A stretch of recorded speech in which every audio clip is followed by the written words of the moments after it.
gagal ginjal, saudara. Ya. Dokter give up. Kamu tidak mungkin sembuh kecuali seseorang menyumbangkan ginjalnya. Transplant ginjal, baru itu kamu bisa sembuh. Saudara, ada seseorang, saudara. Saudara tidak kenal, tapi dia itu terbeban untuk memberikan satu ginjalnya. Saudara mendapat ginjal orang itu, saudara menjadi sehat, sembuh. Saudara, kalau itu terjadi, saudara penasaran ya?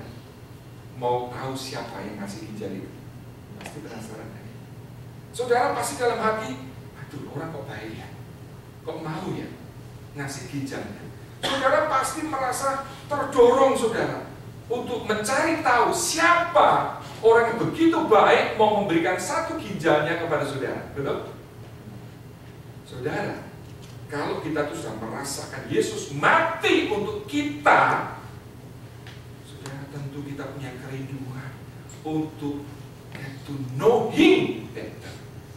Tuhan, kenapa Engkau begitu baik? Kenapa Engkau mengasihi aku? Itulah yang Paulus, saudara, alami.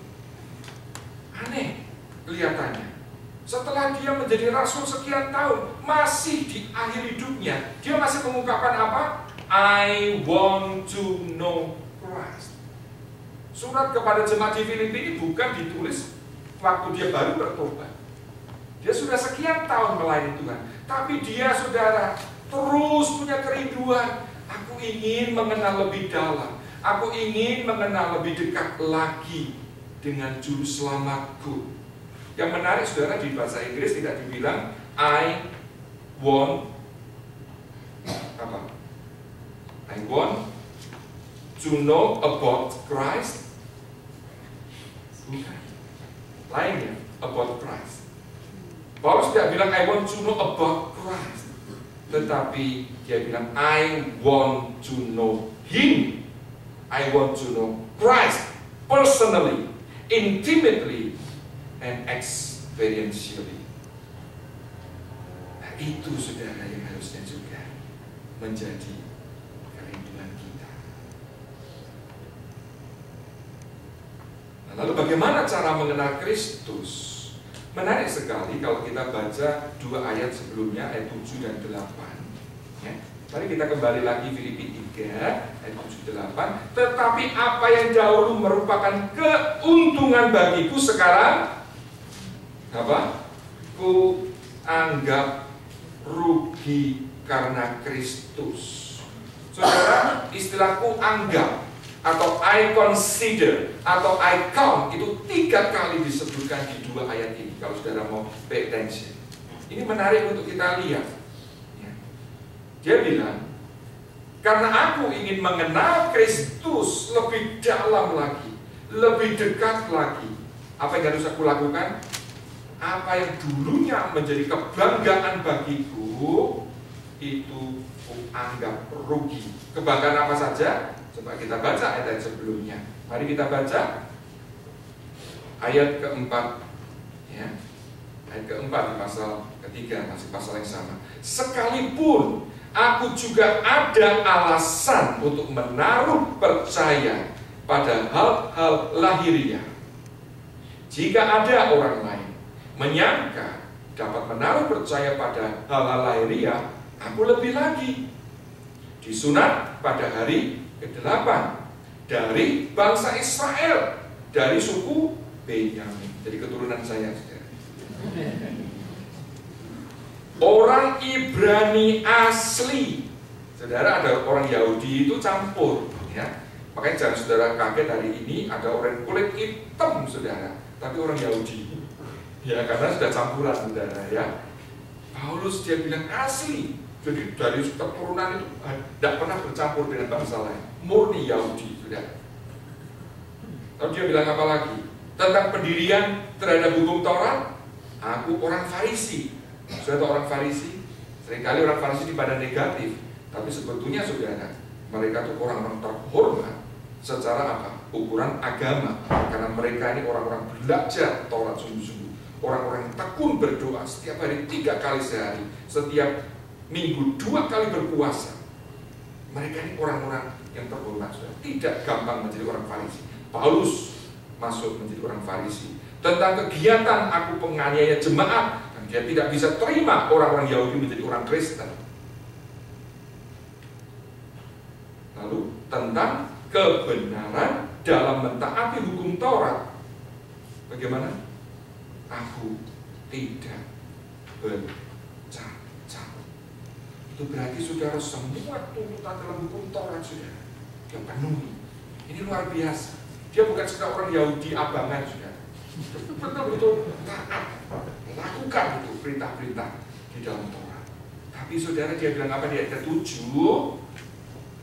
Tetapi apa yang dahulu, dahulu itu semua prestasi, ya, status sosial, kedudukan, kegiatan keagamaan, status race dia, itu menjadi kebanggaan saudara. Dia bangga dengan semua itu. Tapi dia kemudian di ayat ke-7 bilang, semua itu ku anggap rugi karena Kristus. Bukan cuma itu saja di ayat ke-8. Malahan segala sesuatu ku anggap rugi. Ini ku anggap rugi 2 kali saudara. Kalau kita perhatikan bahasa aslinya, itu ada perbedaan tense. Yang pertama itu present perfect. Itu dulu.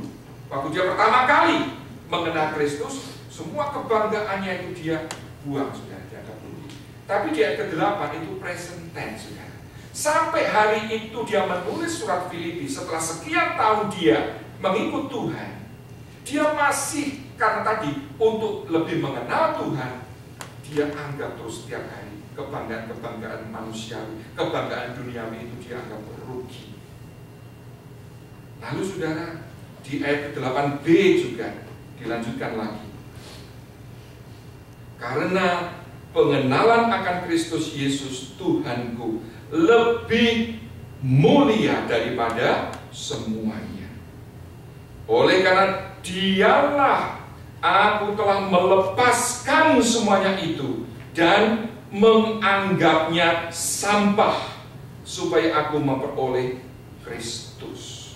Jadi ini ada 3, I counted, lalu I count, yang kedua, yang ketiga juga I count, atau kalau di NIV I consider. Saudara, ini kunci bagaimana kita bisa lebih mengenal Kristus. Kita harus merendahkan diri di hadapan Tuhan. Kita melepaskan kebanggaan-kebanggaan manusiawi kita. Saudara, banyak orang yang tidak lagi punya kerinduan untuk belajar firman Tuhan karena merasa apa? Wah, saya ini kan sejak kecil sudah ke sekolah minggu. Oh, sudah tahu itu cerita itu. Saya juga ke gereja tiap minggu sudah dengar firman, udah tahu saudara. Dengan kata lain apa? Aku sudah cukup mengenal Kristus. Itu berarti aku tidak perlu lagi belajar. Paulus tidak demikian. Salah satu dosen kami juga dulu waktu di Malang saudara, itu tiap jam 4 pagi, kalau kita lihat di ruang belajarnya, lampu sudah menyala. Padahal dia sudah tua. Tiap jam 4 pagi, lampu belajarnya sudah nyala. Untuk apa? Ternyata setiap pagi sudah Pendeta Peter Wongso dia terus belajar firman. Betul saudara tahu? Izinkan saya tanya, siapa yang sudah pernah membaca Kejadian sampai Wahyu? Bukan indeks gitu ya. Betul-betul kita Kejadian, Keluaran sampai Wahyu. Ada? Situ kan. Pendeta Wongso ini sudah membaca Alkitab ratusan kali. Kalau kita 1 kali pun, wah berat ya. Dia tuh lebih dari 100 kali. Udah banyak pengetahuan dia. Tapi toh setiap hari dia masih merendahkan diri. Tuhan, aku ingin mengenal Engkau. Belajar berjam-jam firman Tuhan. Saudara, kita perlu memiliki sikap rendah hati. Meskipun kita sudah menjadi orang Kristen 30-40 tahun, bukan berarti kita sudah tahu semuanya. Betul? Nah, alasan lain kenapa banyak orang Kristen yang merasa sudah cukup lah, pokok minggu sudah ke gereja sudah cukup, saudara. Mungkin saudara, Jangan-jangan orang itu belum menyadari betapa bernilainya firman Tuhan itu dalam hidupnya. Mari kita lihat apa yang Daud katakan tentang firman Allah. Mazmur 19. Mazmur 19.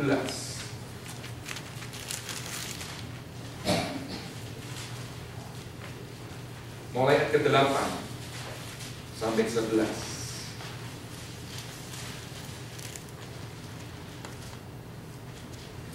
Taurat Tuhan itu sempurna, menyegarkan jiwa. Peraturan Tuhan itu teguh, memberikan hikmat kepada orang yang tak berpengalaman. Titah Tuhan itu tepat, menyukakan hati. Perintah Tuhan itu murni, membuat mata bercahaya. Takut akan Tuhan itu suci, tetap ada untuk selamanya. Hukum-hukum Tuhan itu benar, adil semuanya.